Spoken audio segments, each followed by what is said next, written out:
Question typique du brevet, celle du théorème de Pythagore. Là, tu retrouves le sujet d'Amérique du Nord, l'exercice de géométrie. Ici, on va voir la question typique sur le théorème de Pythagore. Donc, calculer la longueur AB. Comment est-ce qu'on reconnaît qu'il faut utiliser le théorème de Pythagore? Rien de plus simple. Tu vois un triangle rectangle, tu connais deux longueurs sur trois.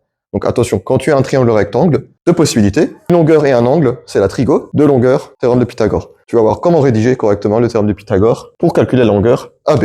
Le triangle ABC, il est rectangle en quoi? Il est rectangle en B.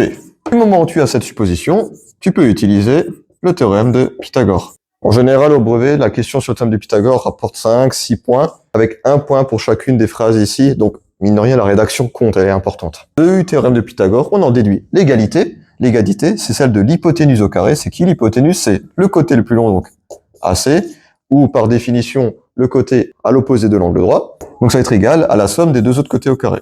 Il reste AB, il reste BC, on les met au carré et on les somme entre eux. Ça aussi, en général, ça rapporte un point, le fait d'écrire l'égalité. On remplace. Qu'est-ce qu'on connaît? Est-ce que AC on le connaît? Oui. 50. Donc 50 au carré. Est-ce que AB on le connaît? Non, c'est celui qu'on cherche à calculer. Et BC, est-ce qu'on le connaît? Oui. 30. Donc BC au carré, 30 au carré.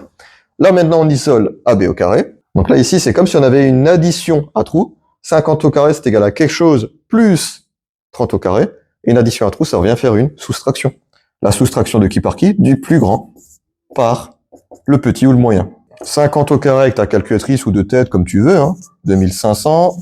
30 au carré, 900. La soustraction par les deux, ça nous donne 1600. Donc, si on veut juste la longueur AB, comment est-ce qu'il faut passer d'une aire à une longueur? On passe à la racine carrée. Racine carrée de 1600. À l'aide de ta calculatrice, tu tombes sur 40 mètres.